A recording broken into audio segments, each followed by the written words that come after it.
So, welcome to the last lecture on programming in Python, data analysis and deep learning in Python for this year. We started the third part of the lecture about machine learning. And last week we saw a definition of machine learning from Tom Mitchell. And in machine learning, so in machine learning, our objective is to write computer programs that can learn from experience. So by the definition, we always need some experience E.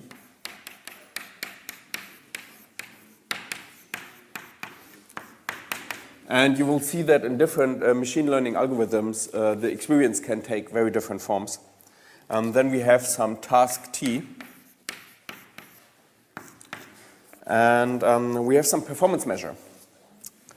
So, performance measure P. And the definition of a learning computer program is that your computer program is set to learn from experience if its performance at the task T improves when you get more experience E, and the performance is measured by the performance measure P. So we will start by looking at the simplest case, in my opinion, of machine learning, which is a supervised learning, which was you tell the computer what's the right thing, and then you hope the computer to learn. So basically, you send your computer to school, you teach the computer what's the right thing to do, and then you hope that the computer learns from that. So we look at supervised learning.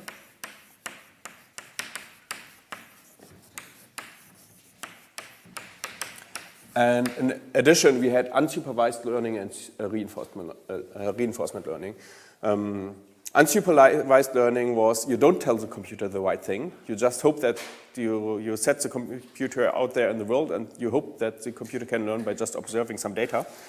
And reinforcement learning is you put your computer in the jungle and you see whether it survives, and you hope that your computer learns from surviving or not surviving in the jungle. Okay, but we look at supervised learning first, sending your computer to school, and in particular we will look at regression. We saw that the big categories in supervised learning are regression, where we try to predict a continuous variable, and classification, where you try to recognize classes. For example, a typical case of classification would be you show your computer photos from the internet, and you ask your computer, is there a cat in the picture or is there no cat in the picture? There's actually a very famous example looking for cats in pictures. But today we are going to look at regression.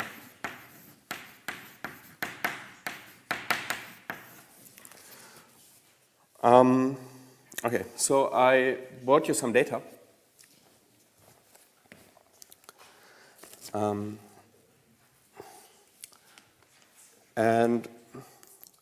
the data is in a library, and there are different libraries for machine learning. Maybe so if you want to play a little bit with machine learning, then there's a couple of libraries that I would recommend. Libraries. So there's an old general purpose machine learning library that's called scikit-learn.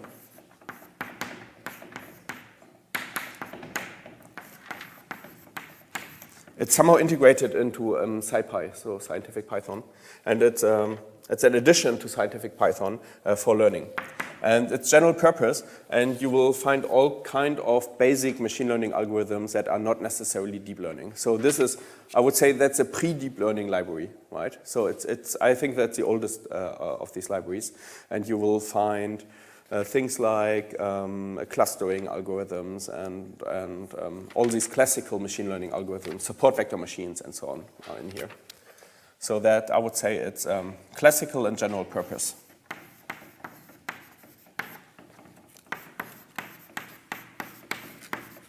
I think in this lecture we will probably not use scikit-learn except we will use their toy data sets. So in that library, there's a number of example data sets that we are going to use.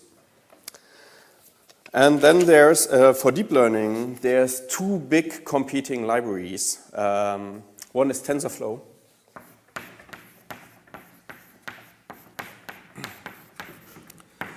And TensorFlow you can use for two things. You can use it similar to NumPy as a general purpose matrix programming environment, just that it's much faster because it does all the computations on the graphics card, on the GPU. So if you have a GPU, then TensorFlow will be much faster than NumPy, because NumPy tries to do most of the things on your CPU, and your GPU is faster. So your graphics processing unit, your graphics card, is basically, it's a computer that's optimized for matrix multiplications or for matrix operations, right? So if you're doing a lot of matrix operations, it's very smart to do it on the GPU. Also the graphics processing unit. It's a graphics card. Just buy some graphics card from, I don't know, NVIDIA or AMD or something. Okay, so TensorFlow is basically Google. It's a machine learning library by Google. And then, of course, there's a big competitor that's called PyTorch. That's by, you guess it, it's by Facebook.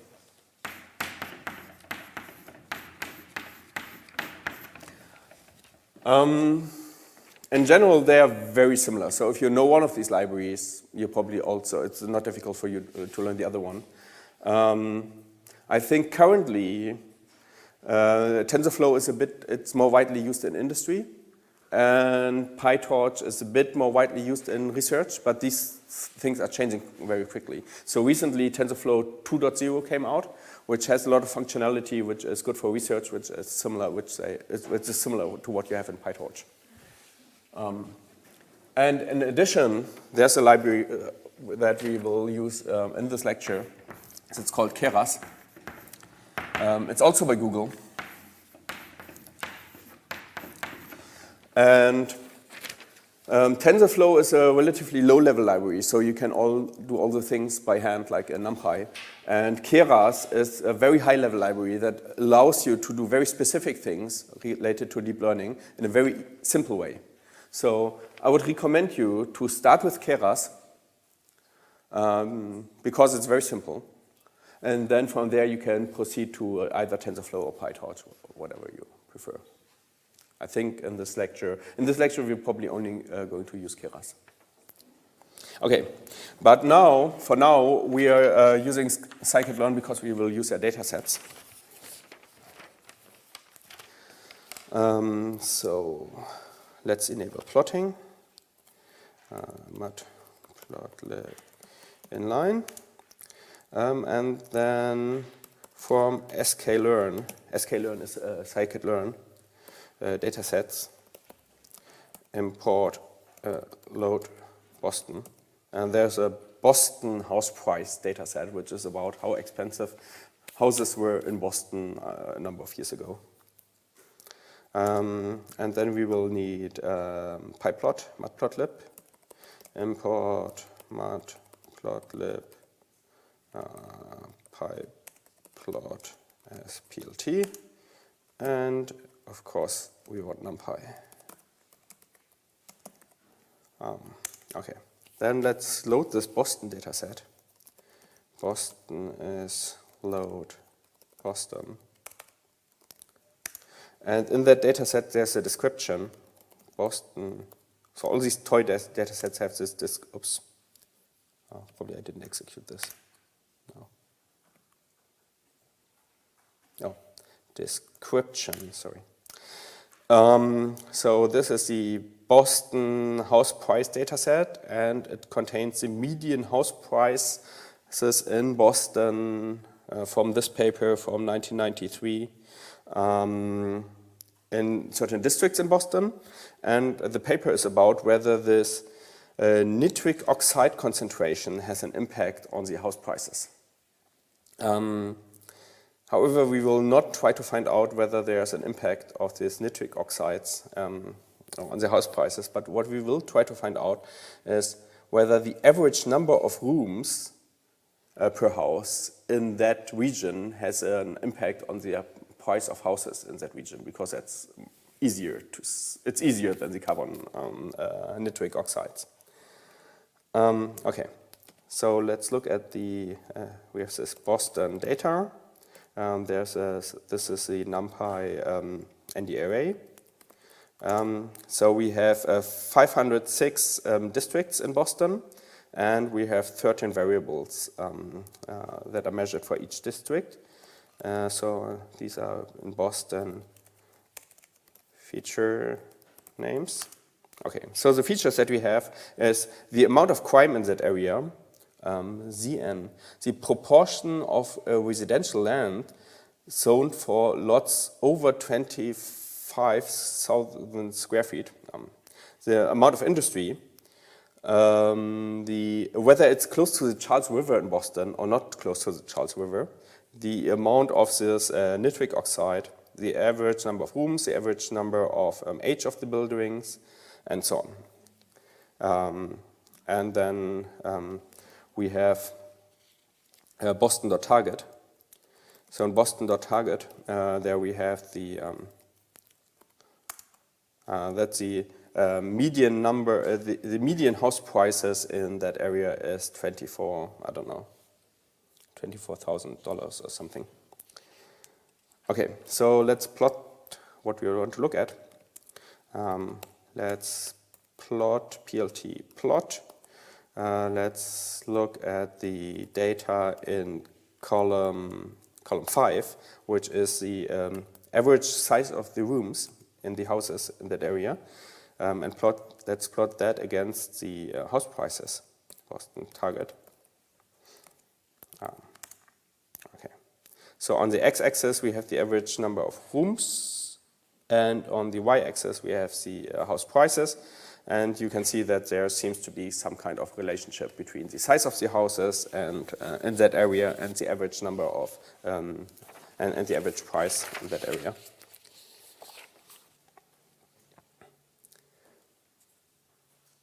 Okay, so we want to find out something about this relationship with regression. So let's look at regression.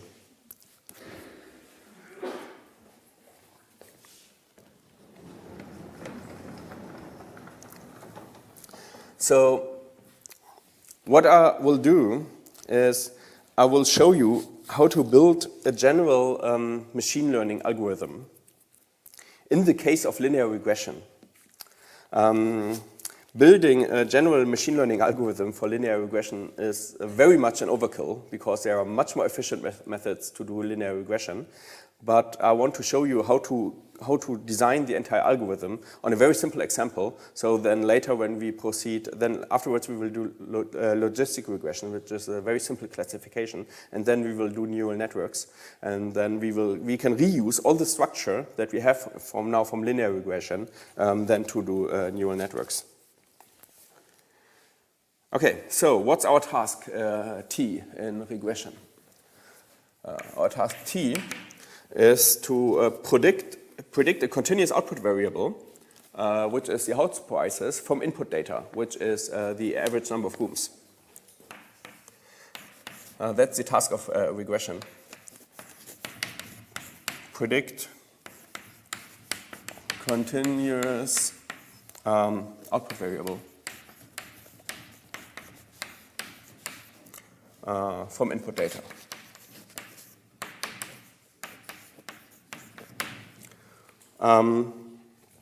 Okay, that's our task T, and we will have to formalize that, obviously. Then we can ask, what's our experience E? And the experience E are these pairs of points, right? So we have X, Y examples. X, Y examples. Where X is the average number of rooms in that area and Y is the average or the median house price in that area. And then we will need a performance measure P. And so we will have to come up with a nice performance measure. I want to introduce a little bit of notation that I'm going to use.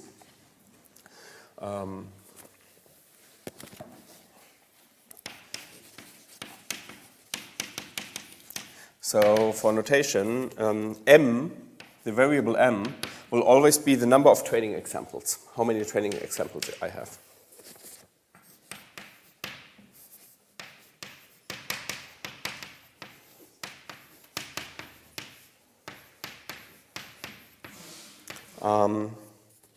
Then I will always call x the input variables,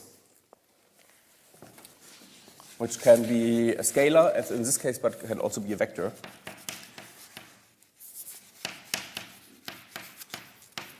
And I will call y the output variables, which is continuous.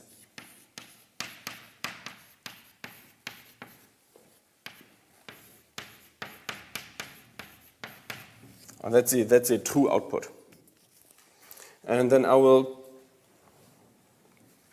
call a training example, xi, yi, and this I here will be the number of the training example. So if I'm looking at the first training example, there will be a 1 here. So this will be the ith training example.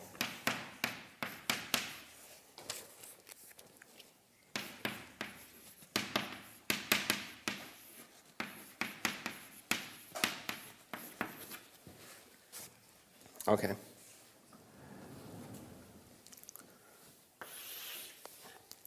Now, what we will do is we will assume that this data comes from some function, from some unknown function, with an unknown function f that generated this data.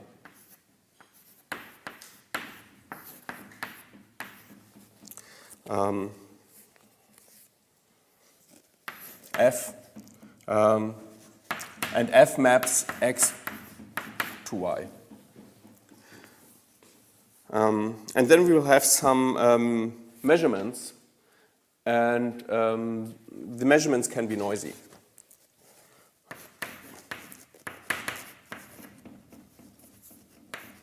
So maybe f, we could assume that f is the true value of the house, but then the actual price of the house might be a bit higher or a bit lower, depending on how people negotiate it. So we have noisy measurements.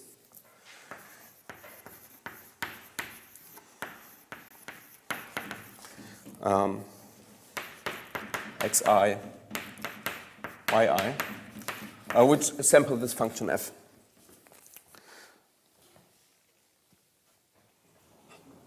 And now our task. Now we're looking for a hypothesis. We're looking for a hypothesis that can approximate this function f. So what we want to do is we want to find a good hypothesis h which maps from here to here. So we will get in our data, our training set. From our training set, we have a learning algorithm that optimizes parameters of the function h.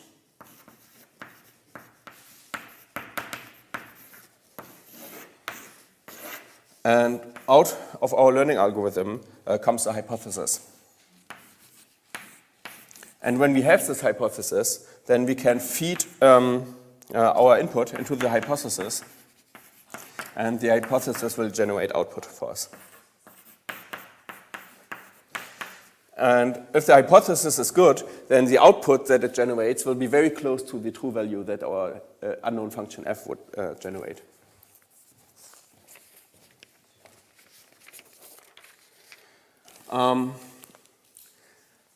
Now a big question is, how do we know whether our hypothesis h is good, whether it's a good approximation of f? One thing that we could do is we could take our data, our examples xy, and we use them to learn h. And then for this data, we look at the y values that our hypothesis generates, and we compare them to the two y values that we get from our data, and we look how different they are. In general, this is not a good idea. Does anybody have an idea why? Can anybody say why it's not a good idea to use the same data to learn our age and then to evaluate whether age is good? Yeah, I mean, it could be that our age is just very specific on data and learn, but if it's in a more general task, it will perform very badly. Yeah, so it will, if we use the same data to learn our age, and then we use the same data to evaluate our age, then our estimation of how good age is will be very optimistic, right? It can be that age is very good on the data that we show to it, but it's very bad at generalizing to other data. And that's one of the fundamental problems in machine learning, and it's called overfitting. And overfitting means that age is very good on the training data, but will be bad on new data.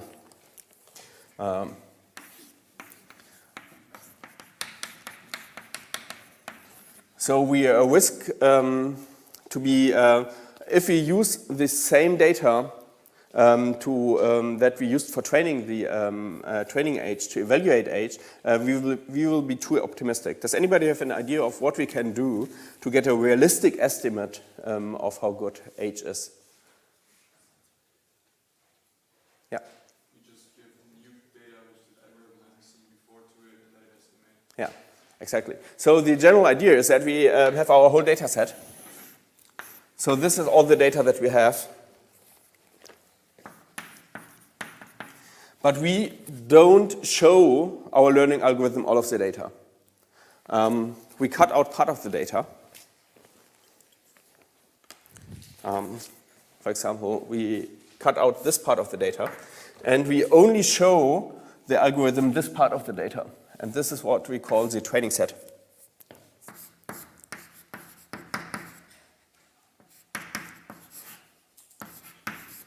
And then we use new data that our learning algorithm has never seen. So this part of the data has never been seen by the algorithm, right? And we use this data to evaluate our algorithm.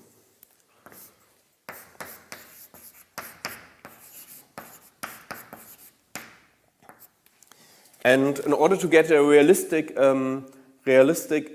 estimate of how good our age is, how good our learned function is, it's very important that you never show this data to the learning algorithm. You only use it at the very end when you want to evaluate. And if you, there's competitions on the internet. There's a website called Kaggle where you can compete with other people for doing machine learning. And what these competitions have learned to do is they open this competition and they don't even give you this data. This data remains hidden until the competition ends. And only then they evaluate all the people who try to win on the test data. So it's really important that your algorithm never sees this data before you evaluate it. Okay, so let's do that with our data. We now want to split our data set that we have into a train and test set.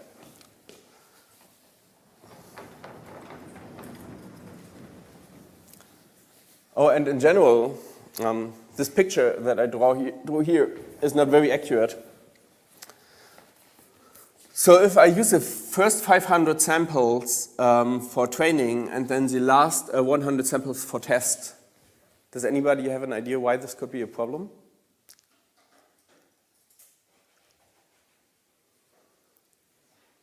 Yeah. Maybe there's some sampling which went on so that specific, let's say, things were only sampled in the first 500 and but not the last 100, so the algorithm hasn't seen it before. Yeah, exactly. Maybe the data set is sorted, right? Maybe the data set is sorted by house price. And then obviously it would be very stupid to just learn on the low house prices and then test on the higher house prices, right? So if the data is not, it's not random, It's not identically distributed. What we should do is we should pick the test data randomly from the data, right? We pick 10% of the data, but from random points within the data, not just the end of the data. So let's do that.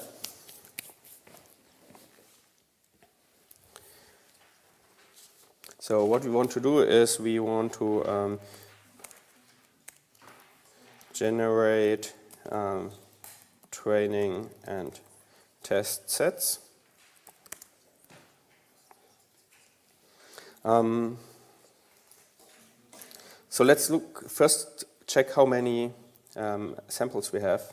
M will be Boston data shape 0, so that's the number of columns with just the number of samples. So we have 506 samples. And now let's pick maybe 100 samples at random from this to be our test data. Test indices will be NP random choice.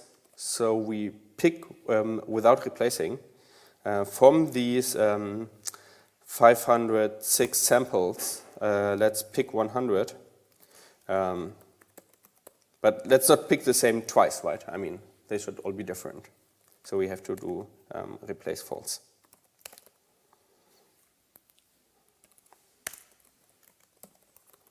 So now these are our test indices.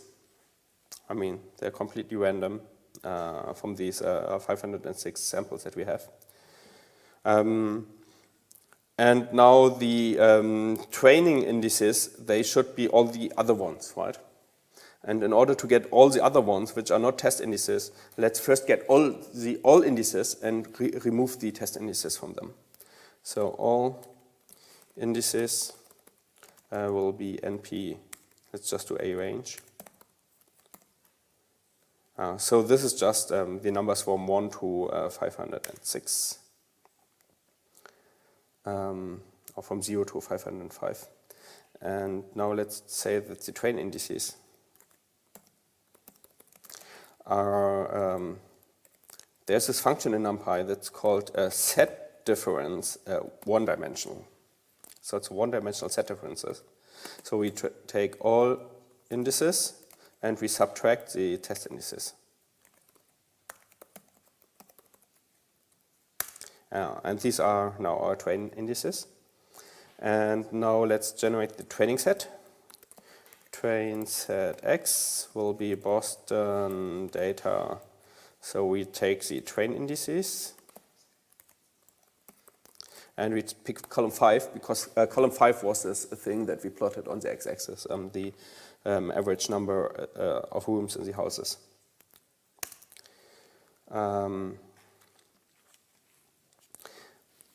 Now, if we do that, then the train set X shape, it's a one-dimensional array.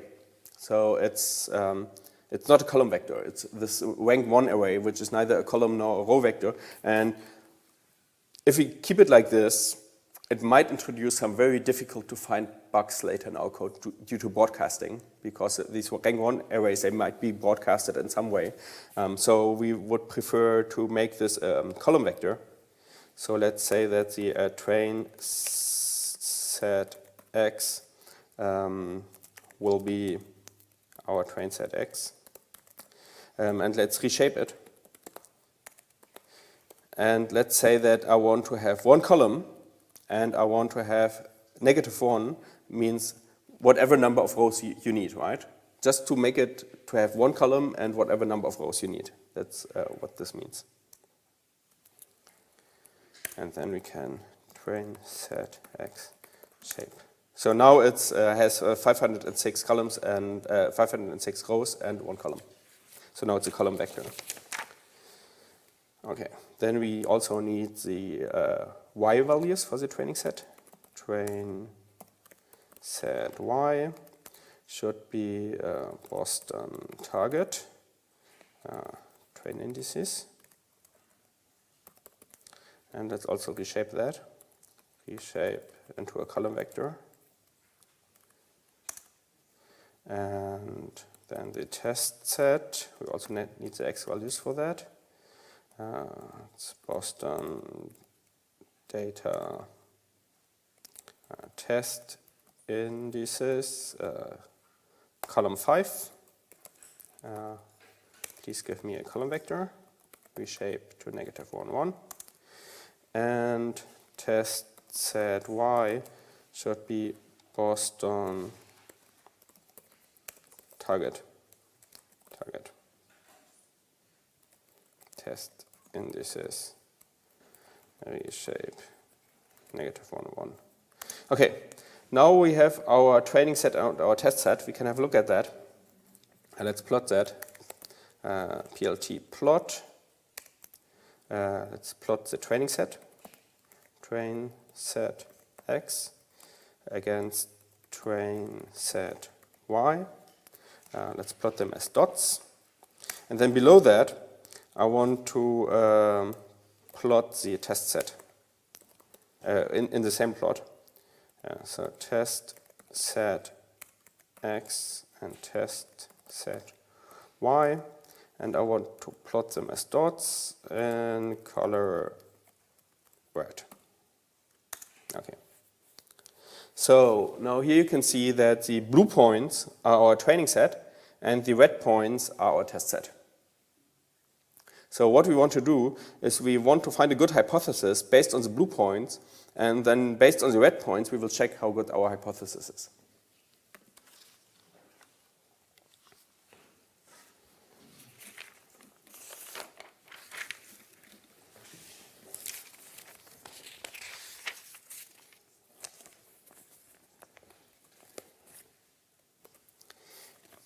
Okay, now I'll have to clean some boards. So the basic idea to do that will be to pick as a hypothesis space, pick all lines in here. So we will look for a linear regression of these points.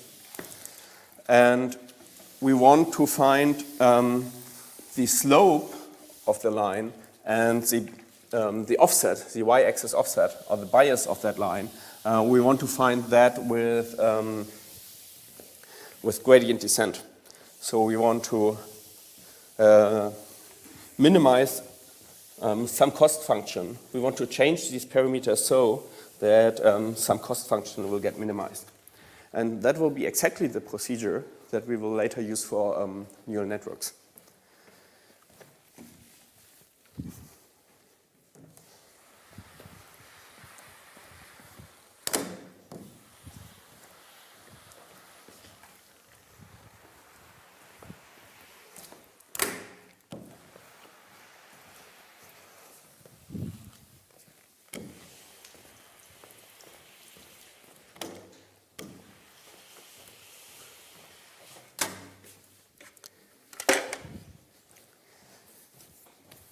Good.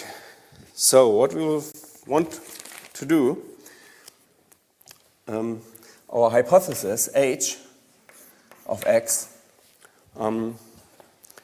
should look as follows. We want to have some function. We multiply the x by some constant w, which is just the slope of the line. And later in deep learning, this will be the weight. That's why we pick W here.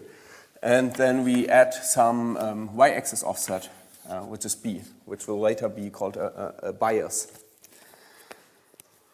And then, so H has two parameters, W and B.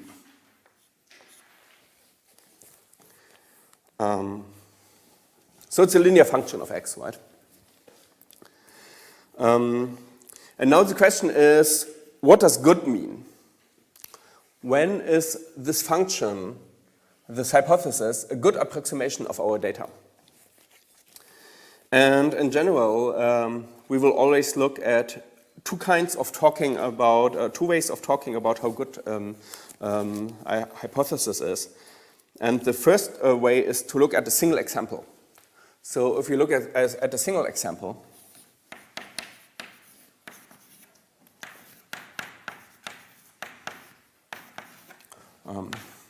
x, y, or maybe xi, yi. So this will be just one example. Then we call the function that tells us how good the hypothesis is, we call it the loss function.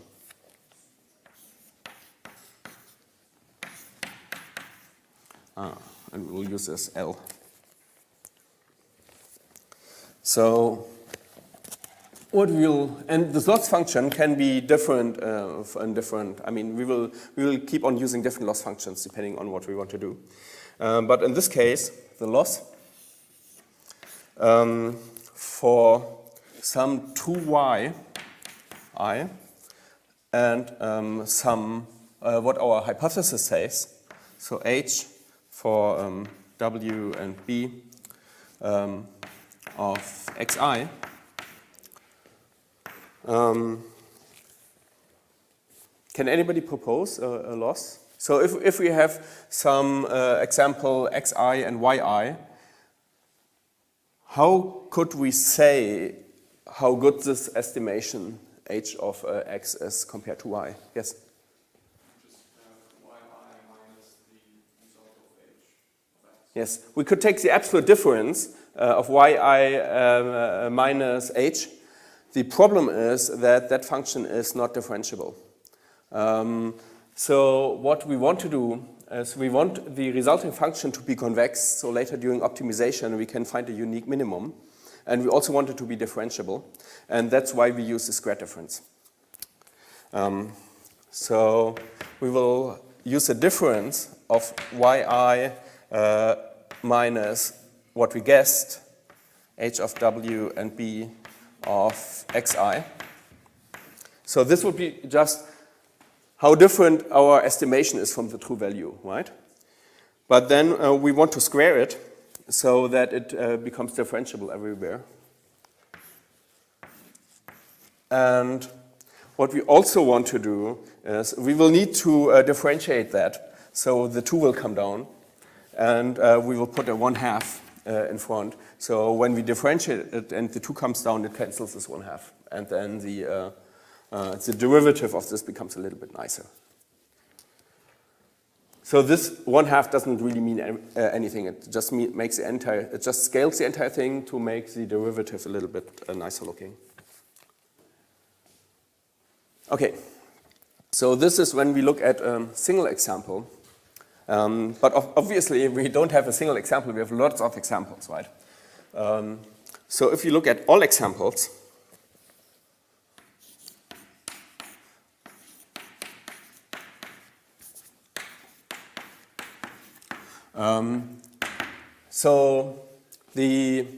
so all examples x and y.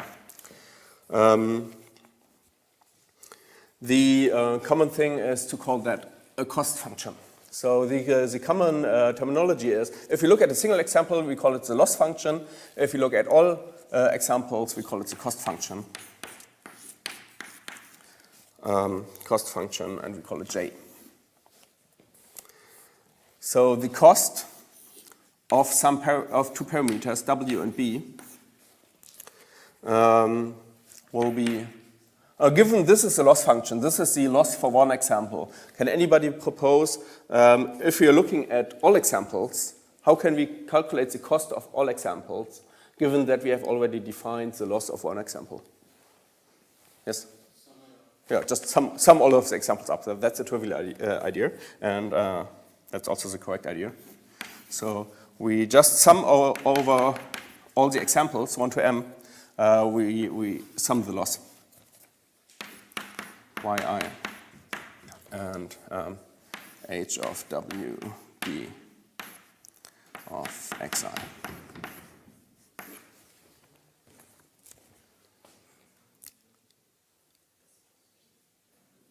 Okay.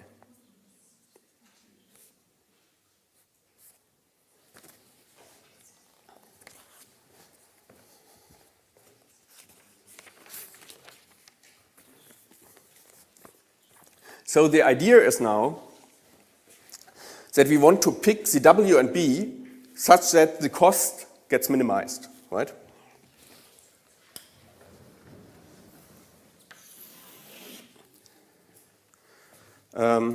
So we want to minimize over W and B, we want to minimize the cost of J of W and B.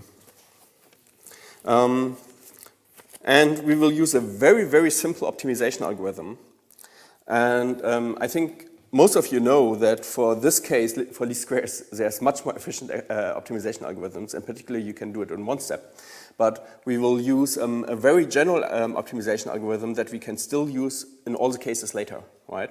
In the cases later, when our hypotheses get much more complex, then we can only use a very general algorithm that's called gradient descent to minimize this cost and to find so throughout machine learning, the target will be to minimize the parameters given some cost. So this will be the same structure throughout deep learning.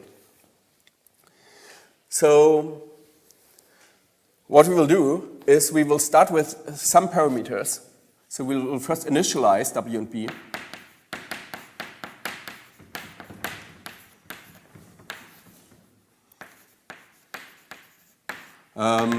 For example, we can just pick both as 0, W as 0 and B at 0. You will see later in deep learning that it's actually a very bad idea in deep learning to initialize W as 0. It doesn't work, but now it works. But just keep in mind that this initialization later will become quite important. And the idea is now that we just calculate the derivative of the cost function and we move towards a negative gradient of the cost function. Right? And if we keep doing that, then we will keep on minimizing the cost. So say if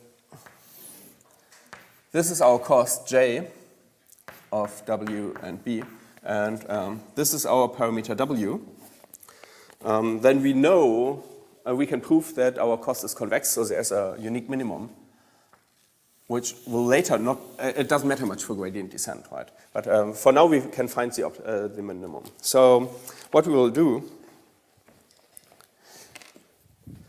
is we will start at W equals 0. So we will start here. Here the derivative of the cost is negative, right? So the negative derivative is positive. The derivative is negative, the negative derivative is positive, so that that means that we know that we have to increase W. Yeah? We have to, so our initial W was this, and now we know that we need to pick a bigger W. Right? So we pick a little bit bigger W, so we go towards this point, and the slope is still negative. So the negative slope is still positive, and we still have to increase W. So we increase W a little bit more than we will here. And here the slope is still negative. So the negative slope is positive, we need to increase W. And so actually these steps will get smaller and smaller because the slope gets flatter and flatter, right? And by this way, we will move towards the minimum of the cost. So we'll move towards the best W that we can find.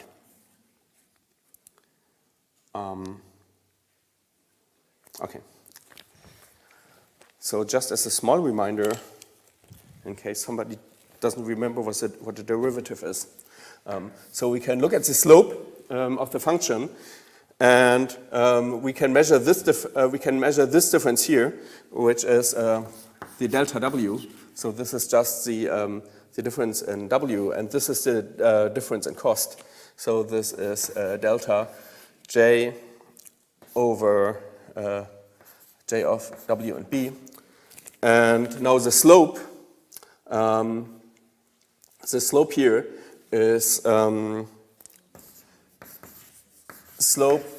y's over 1. So how much you y's over divided by how much you won. So it's delta J divided by delta W. And now what we do is we let this delta W go towards 0. So we make this smaller and smaller so that we get the slope exactly at this point, and that's the derivative. So the derivative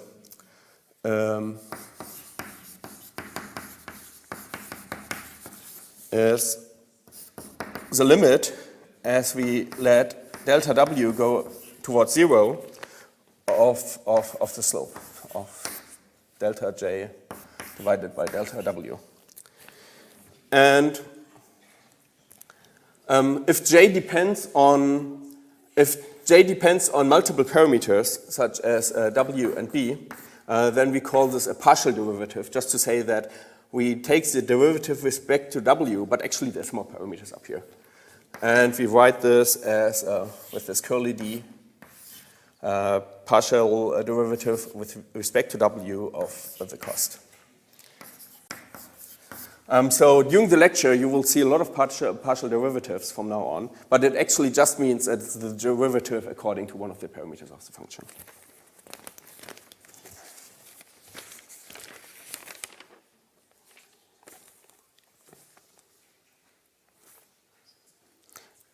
Okay, so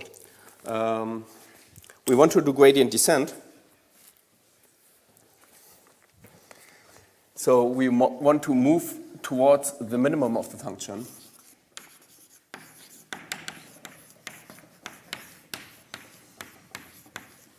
So we need, so first we set w to 0, and then we just do a for loop. And we do that, we move towards the negative gradients for a number of steps. So we say for I in range, and then now we can decide how long we want to do that. Let's say we want to go 1,000 steps towards the minimum.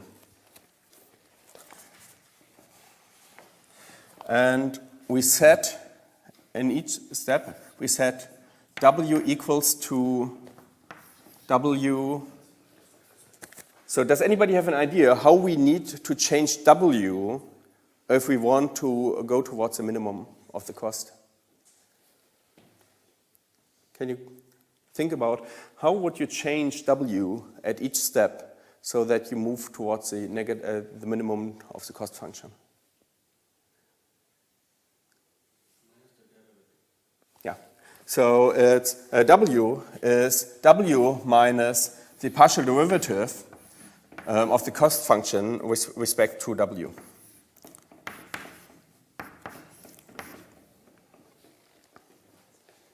Okay. There's something missing, yeah. Does anybody see a problem if we do this? So at each step, we move towards the negative. Here we subtract the gradient of j, or we subtract the partial derivative of j with respect to w from w, yes? I think you could overshoot the minimum. Yeah. And then diverge it. Yeah. So the answer is, if it's nice, we move like this towards the minimum. Our steps get smaller and smaller, right? If the gradient is quite big, then it might be that we start here and the negative gradient is, say it's, I don't know, 3, and it actually moves us towards here. So if we add 3 to w, we'll say we land here. So now we are here. And now here, the slope is actually steeper than that, right? So now the negative gradient is negative, so we have to decrease w again. But it's steeper, so we moved 3 to the right, and now we have to move 3.5 to the left, right? Because the derivative is higher. Then we move here. And now the slope is even higher, right? So now we have to add 4 to w. That moves us here, and you can see that that's probably not a very good idea. And this is actually a problem that you will see quite often in deep learning. Does anybody have an idea of how you can change this so that you can avoid that problem?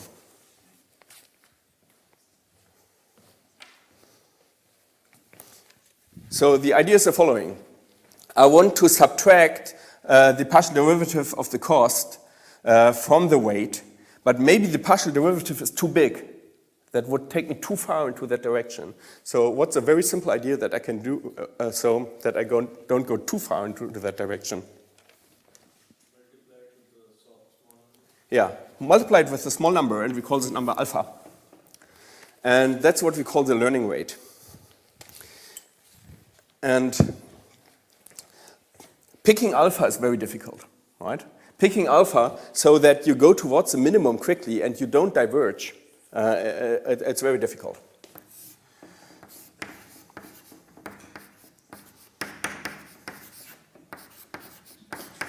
And in general, alpha will be a very small number. And then let's not forget the bias term, B.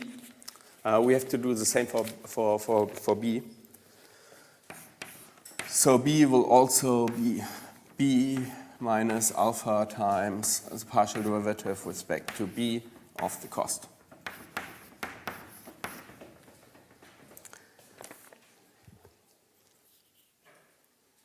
Okay, that looks good. Now if you want to code that in Python, basically the only thing we need is this. We need the partial derivative of the cost with respect to W and B, right? And if we know that, then we can just implement that in Python, and it will optimize, it will fit this data for us.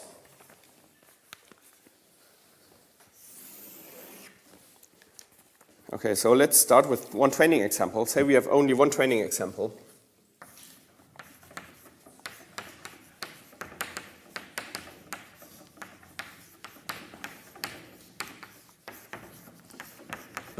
XY.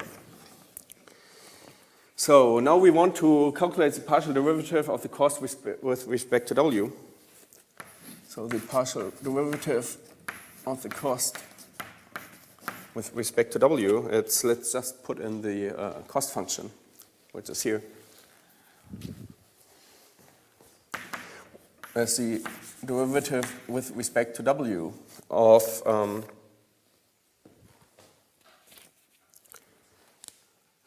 let's say M is 1, so we just have the loss, right? So first we don't have the sum,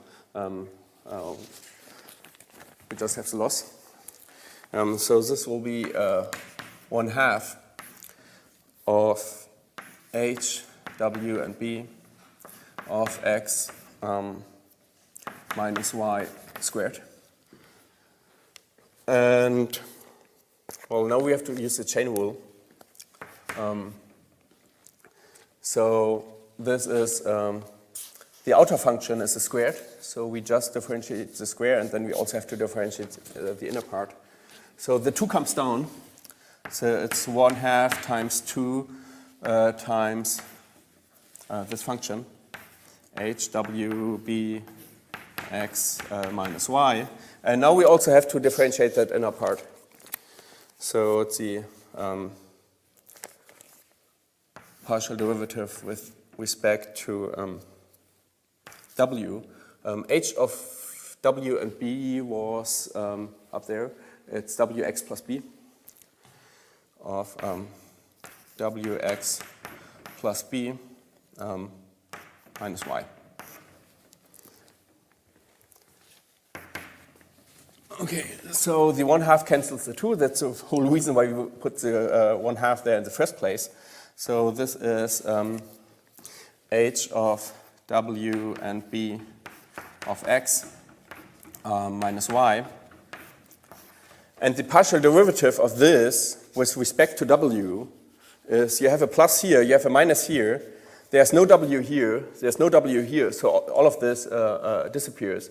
And the only thing that's relevant is this part, W times X. And the derivative of W times X with respect to W is just X, right? So times X.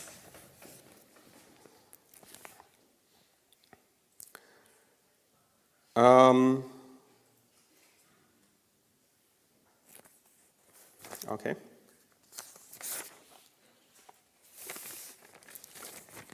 And now, if I have multiple training examples, It's basically the same, only we have the sum there. Or we say we have m training examples.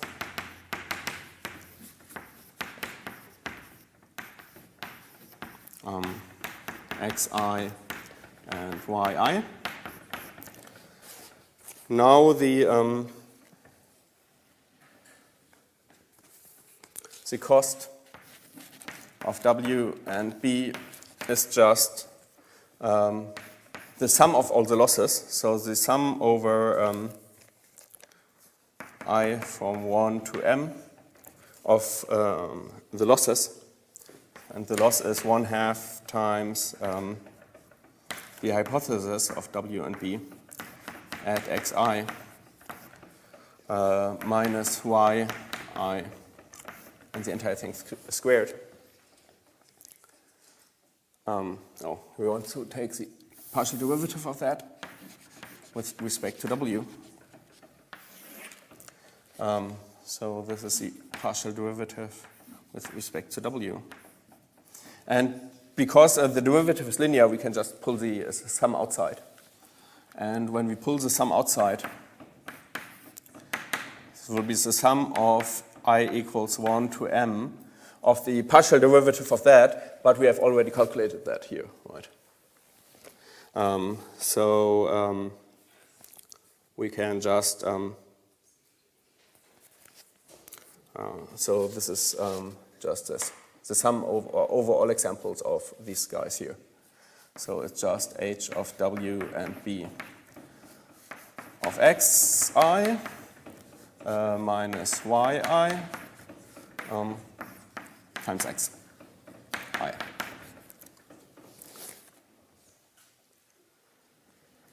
Okay, so now we have our derivative of the cost function with respect to W. Then we just need the same with respect to B. And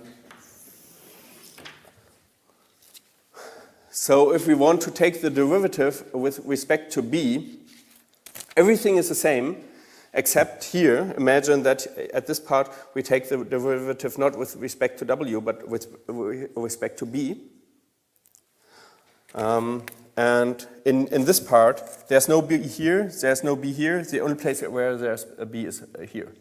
And what's the derivative of B with respect to B? It's 1, right? So the derivative with respect to B will be exactly the same thing as here, only that instead of the xi, there will be a 1 here.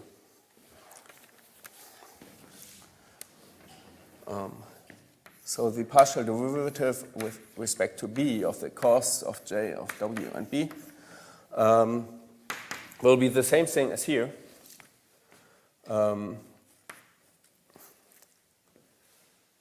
Will be the sum of all the training examples, I equals 1 to m, of the hypothesis, x of W and B at xi, minus the true value yi times 1.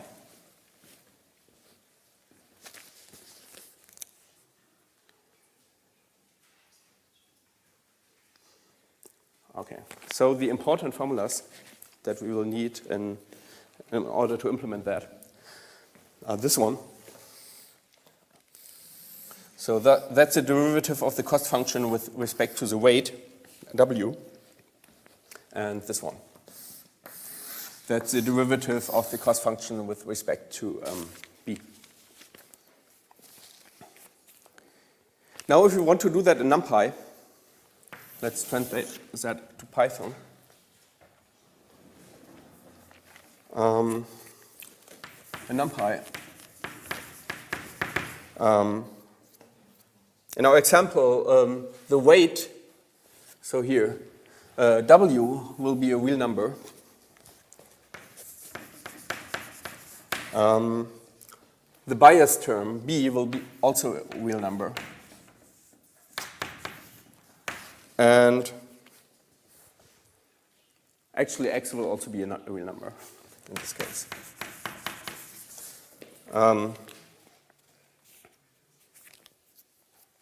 So first, we have to calculate wx plus b. And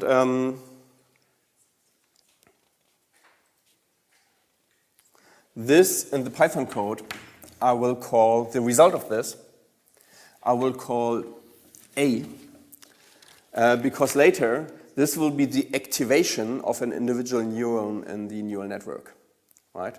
So now there's no neural network, there's just this one thing, but I will call this A for now, because later we will also call it A. And now the derivative of the cost function with respect to W, I will call dW, because I can't write curly Ds in Python. And it will be the sum over all the training examples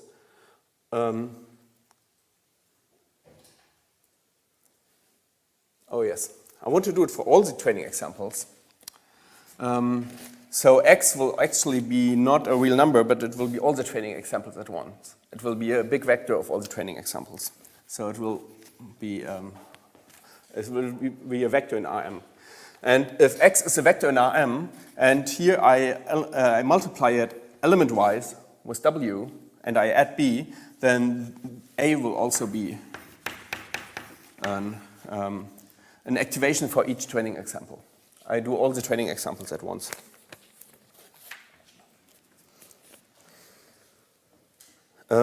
So I will do all the activations for all the training examples, and I will subtract the two values. Y will also be in Rm. Yes?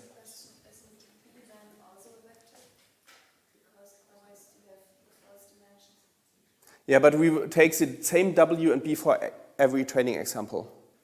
So we will use broadcasting here. Yeah. So this is, think Python. We're not in mathematics, we're in computer science. So think broadcasting here. And X is a vector where each element of the vector gets multiplied element-wise with W. And then we add B to each element of the vector. Maybe I should do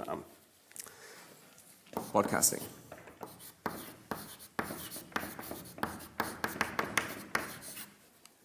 Broadcasting here.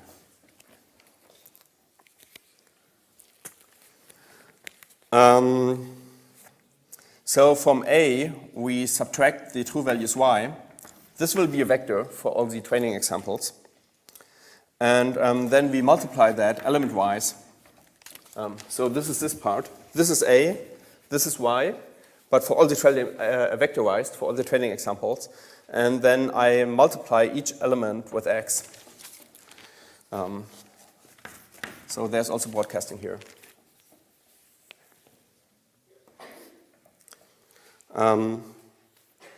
So now I get a vector with the loss of each training example. So the first element, the first row of the vector will be the loss of the first training example, and so on until the last training example. With the derivative of the loss, of all the training examples. And then I just have to sum up all the values, and I do that with np.sum. And np.sum just sums up all the values in that vector. And similarly, the derivative of the cost with respect to b, I will call db, and this will be a minus y, and I multiply with 1, but I don't write that right. So np.sum of this. Okay. So the important things that we need to implement in Python this one, which is the derivative with respect to the weight and the derivative with respect to b.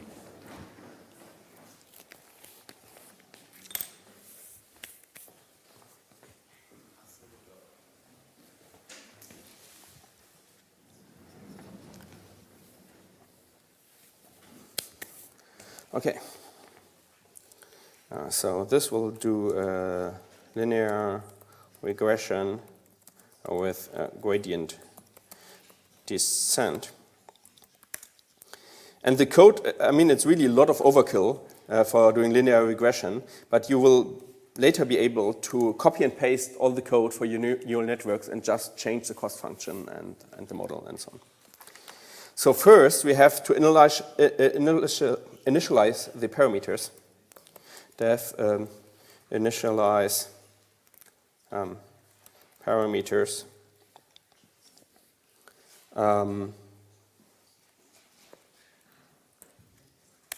So we decided that we set w initially to 0, and we set b initially to 0, and then we return the b and w. I mean, this function doesn't make much sense now, but you will see later that when we have more complex initializations, you will need this function. Okay, and then we have the function that computes the cost and the derivatives. And computing the costs in neural networks we will call forward propagation, and computing the derivatives we will call backward propagation. So that's why we call this function propagate. Propagate. We have w, b, and our vectors x and y with the training examples. So let's just first, we will need the number of training examples, and it will just be the number of rows in x. So we can say x shape. Oops. The first element of the shape is just a number of training examples. Okay, and now we will, let's first calculate this a here. So a is just equal to w times x plus b, broadcasting. And now the cost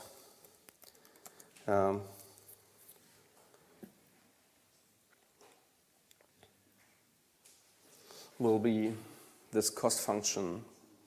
Where is it?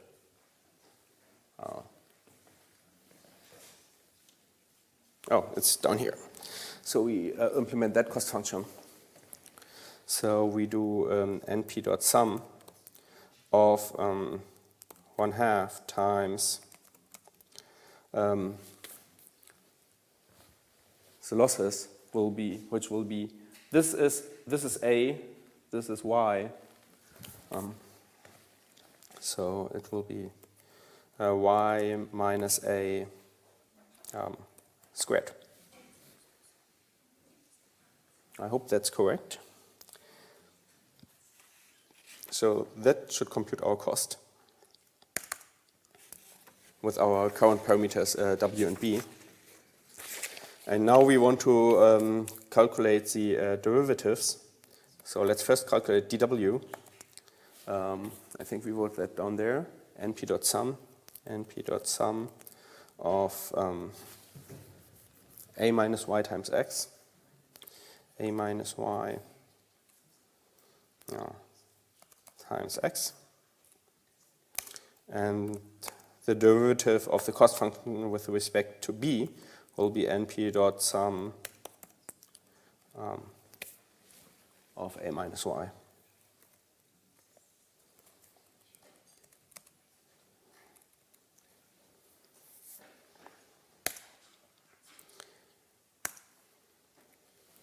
Okay. So far, so good. Now, for whom is this clear so far? Okay, yeah. Otherwise, I think you will have to go through it a bit carefully at home. Now I'll show you a Python trick. And the trick is the following. We want to return the costs and the gradients. And we can do that as a tuple. But the gradients, there are multiple gradients. There's a gradient with respect to w and with respect to b. And later, when you do neural networks, there will be tons of gradients. So what we will do is we will pack all of the gradients into a dictionary so that you can retrieve them by the name of the gradient. and we will pack the dictionary of the gradients together with the costs in a tuple and return that tuple. And then later you can get the cost from the tuple, and then you can get the dictionary, the gradient dictionary, and then you can get all the gradients by looking inside the dictionary. So let's first construct the gradient dictionary. Gradients. So it will be, the first key will be dw, and the value will be dw. And then the second key will be db, and the value will be db. I think that's a general trick that you can remember, that sometimes it's good if you want to return a lot of things and you want to refer to them not by position in a tuple but by name, then it can be good to return a dictionary. So now you can now we return the gradients and the cost. Okay. So this is a function that computes the costs and the gradients. And now we need a function that actually does this, and it optimizes W and B for us. And we will call that function optimize. Def optimize. So it takes some initial W and B and some training data, X and Y. And then we have a certain number of iterations, and we have some learning rate alpha. So we want to, let me do that later. So now we have our for loop for I in range number of iterations. We compute the gradients and the costs at every iteration. So in here, for every step in this for loop, we will need the gradients, right? So we compute them. Grads and cost will be calculated by this function that we wrote up here, propagate. Propagate with weight, bias, X and Y. Training data. And now what we need to do is we need to do this calculation. So from W we need to subtract the gradient times alpha, and from B we also need to subtract the gradients times alpha. So W will be W minus alpha times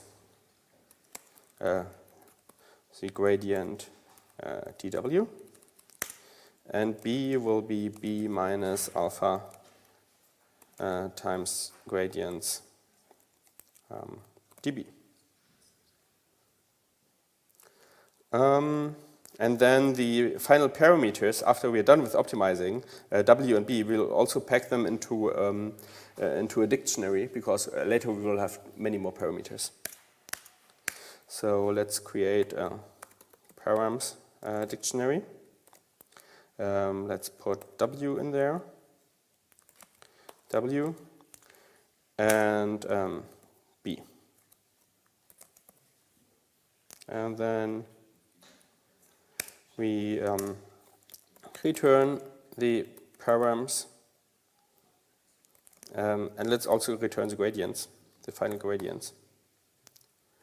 And also, we want to keep track of the cost. So as we keep optimizing, the cost will hopefully go down over time. So we want to observe that the cost J, with the number of iterations, it goes down somehow like this. So what we will do is, for every 100 iteration, we will save the cost in a list, so that later we can look at this curve. We can see whether the cost is going down or not. Because one of the most important debugging tools is, if you implement something and you see that the cost is not going down, then you probably have a bug in your implementation, right? So looking at how the cost evolves over time is one of the most important debugging tools for deep learning. So let's, what we'll do here is we will add a list where we maintain the costs, and then every 100 iterations we will add the cost to this list. So if I modulo 100 is 0, so every 100 iterations, we say costs append cost. And then we also return the costs.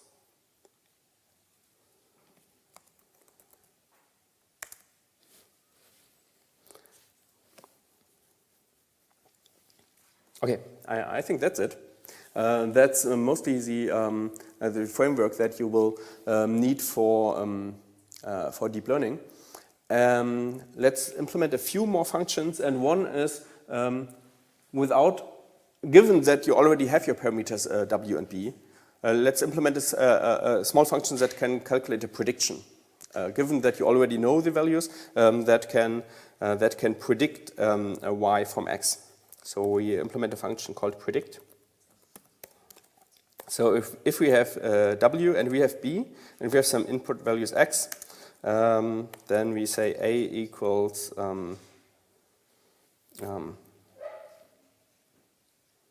w times x. Oops.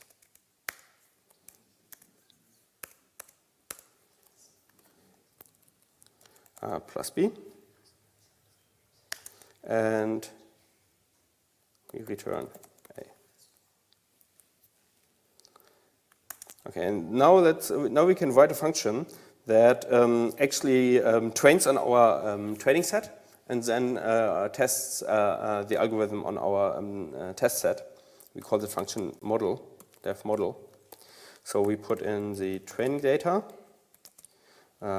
x train, y train, then we put in the test data, x test, y test, then the number of iterations, and the learning rate, alpha.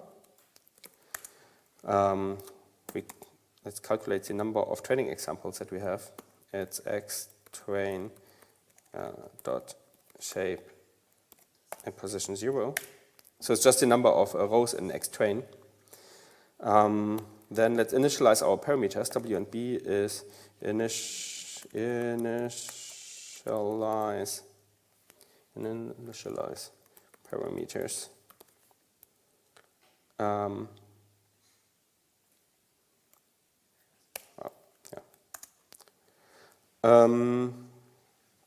Then let's optimize.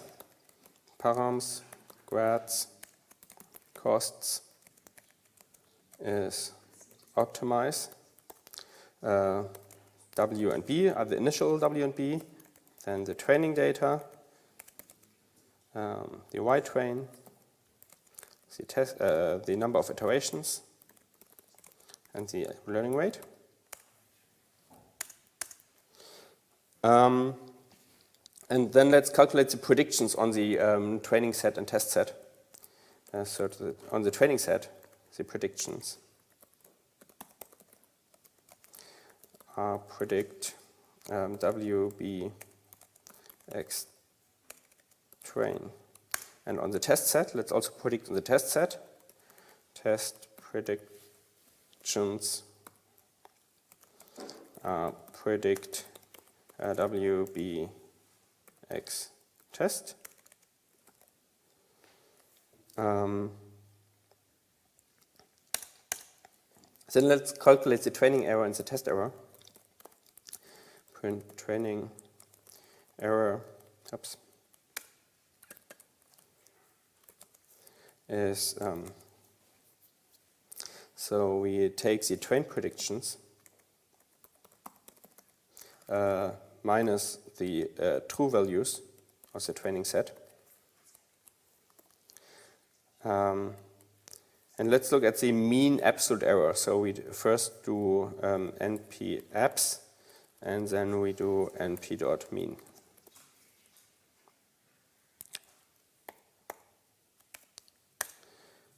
And then we do the same thing for the test error.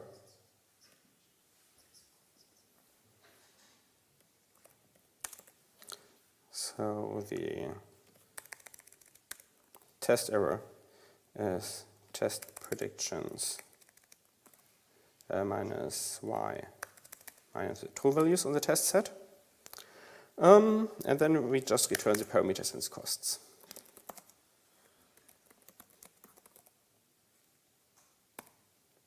Okay. Now we can use this, and we can evaluate that on the Boston house price data set. So the way we use that is now a single line of code. So params costs is model. So we first put the training x, train, how is it called? Train set x. Okay. Train set x, train set y, test set x, test set y.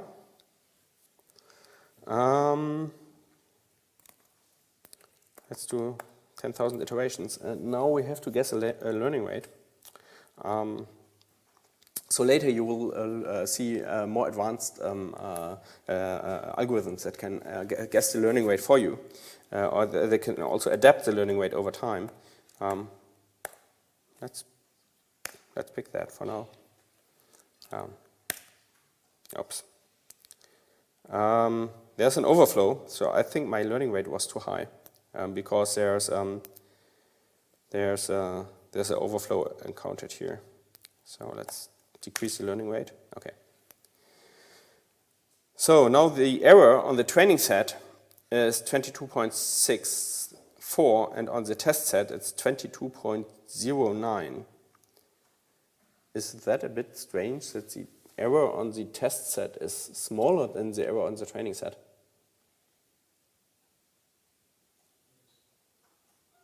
Who thinks it's strange that the error on the test set is smaller than on the training set? Okay, I think it's not strange because we picked the training set and the test set randomly, right? There's this point here in the test set that if we square this distance here, I mean that will introduce a lot of error, right? So it might be because we picked the training and test set randomly that the test set error is smaller. We would have a problem, however, if the training error is very small, but the test error is gigantic, right? Then that would be an indication of overfitting. Let's look at the parameters.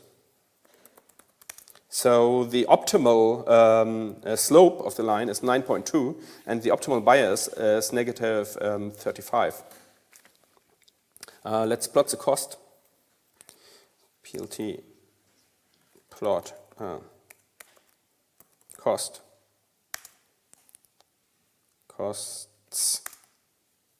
Oh, it seems that here the initial, I mean, if we have W and B just 0, then the cost is gigantic, right?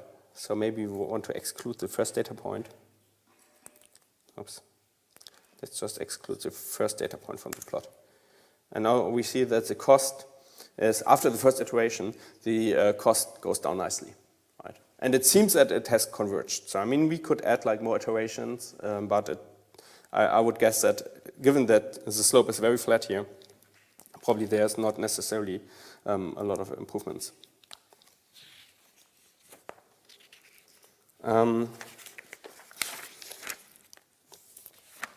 Maybe what we can do is we can plot this line. Let's copy this plot from up here.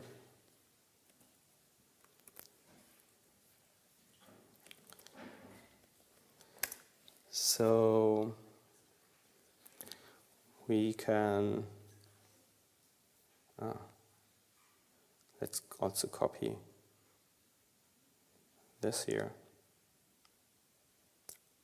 No, what we want to do is we want to predictions will be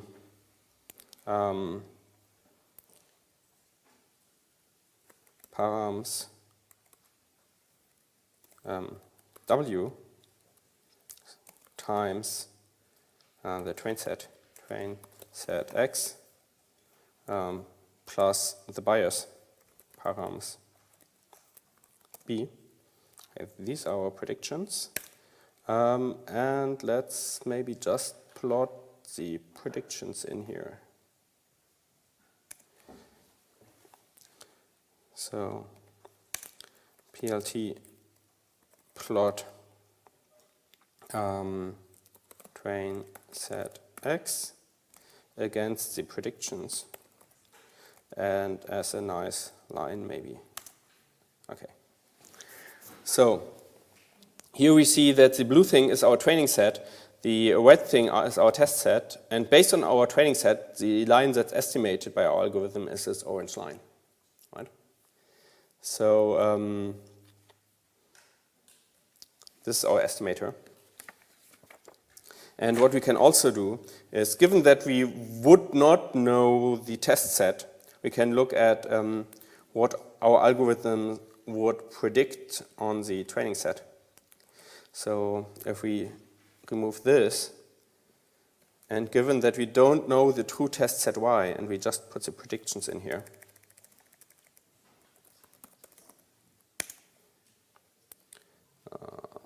predictions test set X, X and Y, shapes 100, test set, predictions. Oh, I predicted on the training set. So let's predict on the test set. Okay, so the two test set values are these red ones here, and our predicted ones, given our learned hypothesis, are all on this line. So you can see that for the predictions, there's quite an error. So the predictions are not exactly the true values, but maybe they're not so bad.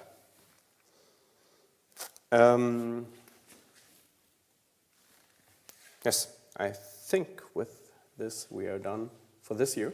Are there any questions so far? Or comments? Good. So what you will get is you will get an exercise sheet that's not mandatory over Christmas. So you don't have to work over Christmas if you don't want to, but you can get bonus points if you do the exercise sheet. So feel free to either just have Christmas and party time, or you can, if you have some time, you can get some bonus points if you want. And if you want, you can also play around a bit with these libraries here. There are nice tutorials online. Oh, they were here. So Keras, TensorFlow, they are interesting libraries to play around with. I would recommend to start with Keras. Okay, so thank you a lot, and have a nice holidays and nice Christmas time and a Happy New Year. See you.